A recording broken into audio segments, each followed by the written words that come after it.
Have you ever wanted to be productive after work, but you just feel constantly exhausted?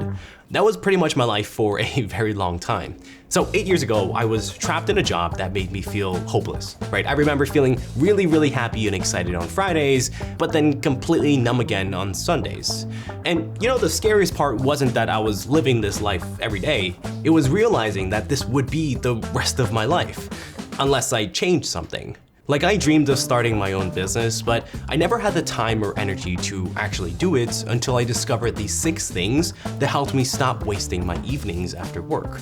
Today, I want to share what worked for me to help you free up your time so you can start that side hustle, so you can learn that new skill or do whatever it is that makes you happy.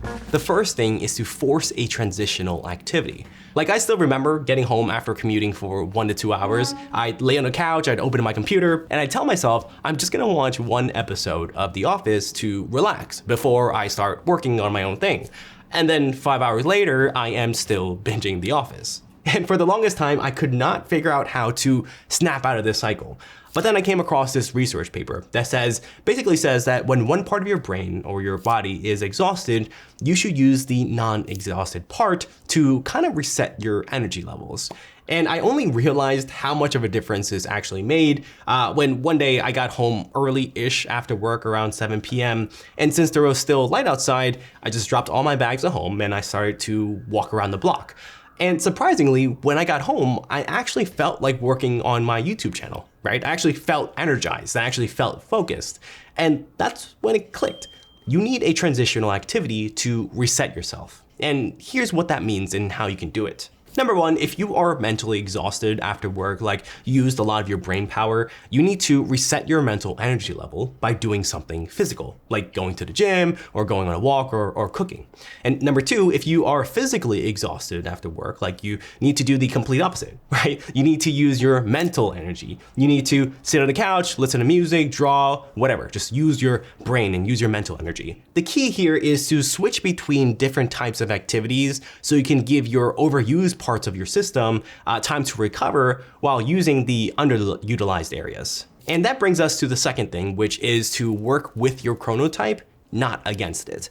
And I know this video is about using your evenings after work more effectively, but you really should be productive based on your genetic programming. And this is something that I've learned the hard way, right? So for years, I tried to join the 5 a.m. hustle culture club because I convinced myself that I needed to be a part of this club and wake up really early if I wanted to get stuff done.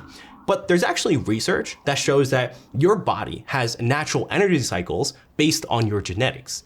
And just forcing yourself to work outside of these natural energy cycles is like building furniture without any instructions. The trick is, instead of working against your genetics and your chronotype, you want to work with it. And here's how you figure yours out. Number 1, look back at your days and your nights and ask yourself, do you feel more mentally sharp in the morning or in the evenings?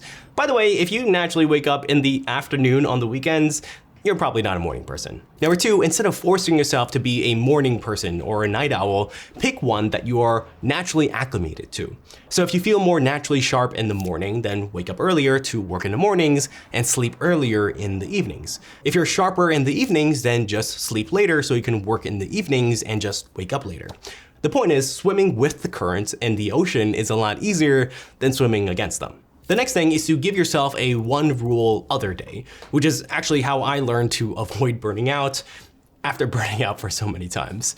So a lot of people don't realize this, but the secret to achieving your goals and success, or whatever that is for you, is really just about being extremely consistent at something for an overwhelmingly long period of time. It's kind of like the tortoise and the hare fable that we heard when we were younger, right? You will get much further if you go slow and steady, rather than if you do an insane sprint and then you chill and burn out for a few days.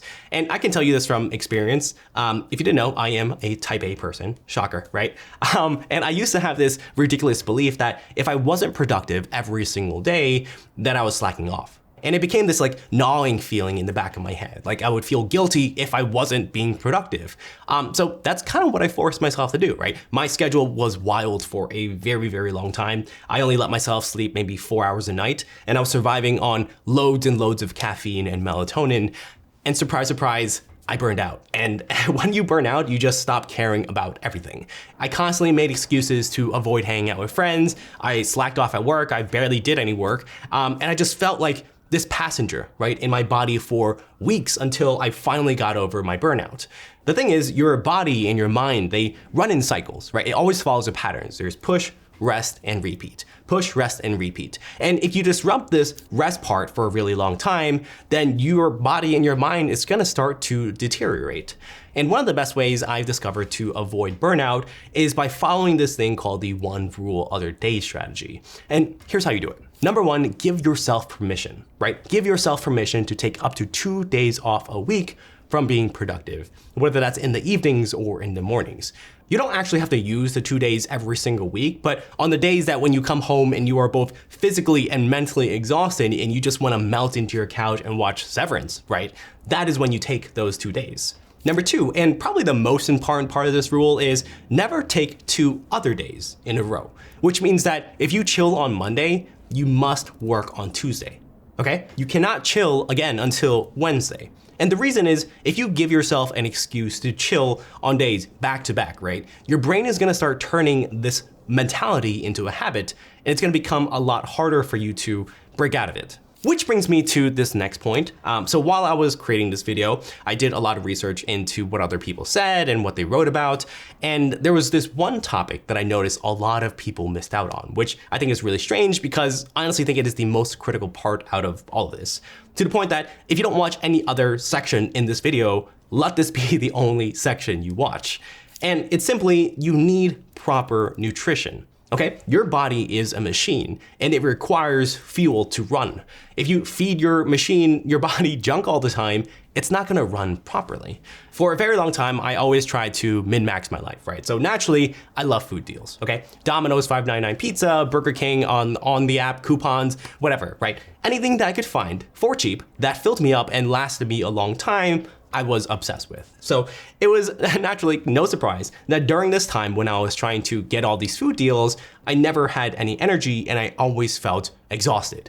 And there's so much research that shows that if you're not getting enough of certain nutrients or vitamins like B vitamins, iron, and omega-3s, you will feel more fatigued. You will have brain fog and you will feel a lack of motivation. And transparently, I thought this was all BS, right? Until one day I was on TikTok and I got sucked into the healthy eating health algorithm and it started to slowly change my diet. It wasn't anything crazy, right? I just limited myself to maybe fast food once a week, right? I meal prepped on Sundays, so I had one less excuse to order fast food outside because I already had food at home. I tried to eat less processed foods. I started eating more whole foods, taking multivitamins and supplements. And after a few weeks of this, I noticed that I felt less tired and that I could stay focused for longer periods of time. And if you want to get started, here are 2 things that I recommend you do. Number one is just go to your doctor and ask for a blood test to check out if you have any vitamin deficiencies. Number 2, based on the result of that, you can eat more foods with whatever you are deficient in, or you can start taking supplements. Some of the most common vitamin deficiencies that the average American has is vitamin D, vitamin B12, and magnesium. And all these play a very critical role in your brain health, which is directly tied to what you're trying to achieve with this video. The point is, if you want your body to perform better for you, you need to feed it better stuff. And I'm not saying never eat junk food or never eat processed stuff. I still do it, but just do it in moderation. The next point is to start task stacking.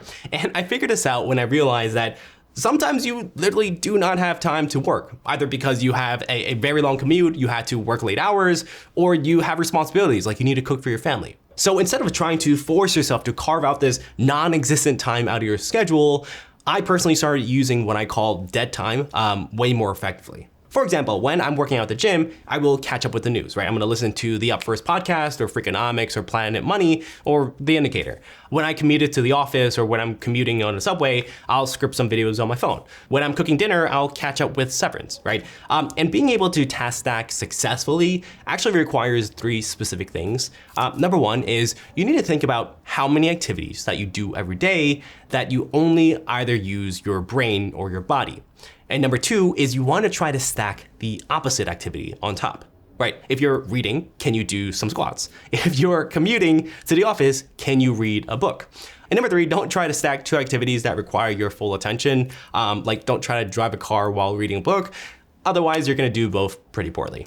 Which brings me to the next point, and that is to create a principal list. So instead of getting home and wondering, okay, right, what am I supposed to work on now? What am I supposed to do? And wasting precious time trying to figure out what your task should be, I would always just refer to my principal list. Like I always have it handy. So basically on Sundays, I'll just take out my trusty red notebook and I'll list out all the tasks that I want to do for that week. And I split into 2 main groups. One group are super high priority tasks that actually move the needle. And then the second group are just like some admin tasks that I need to work on. So I'm looking at my notebook now and it's kind of chicken scratchy. But for this past week, it was finalize the 1K savings presentation, which is I run a savings challenge every so often, if you didn't know. Other things would be respond to a brand email, bring on a new virtual assistant to help out, sketch out some additional ideas, and so on and so forth. And this is something that I've been doing for a while now, and it really helps me stick to my plan and really hold myself accountable. And honestly, I think Sundays are probably the best days to do it because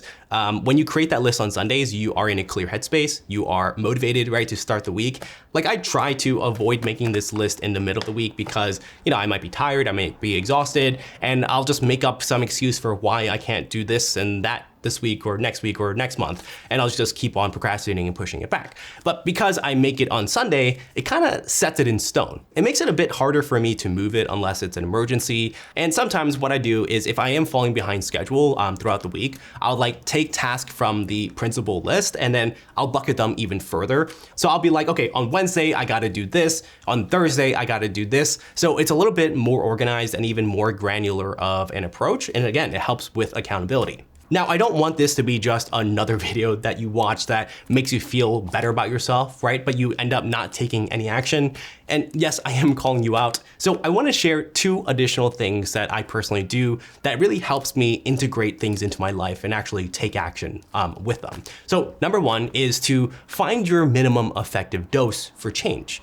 And what that means is instead of trying to overhaul your entire life, your entire evening or morning at once, I want you to be more realistic about it, right? Think about which of these things, that 6 things that we just went over, which of them can you easily apply that will lead to the biggest change? And personally, I think task stacking and forcing transitional activities are the easiest first steps for you to do. So I want you to do me a favor, promise that you're gonna give them a try today or latest tomorrow. Number 2, and probably the most important thing that really changed my life and how I became more effective with my time is understanding the Pygmalion effect and the 1-2 principle, which I cover in very great details in this video. So best of luck with everything and see you in the next video.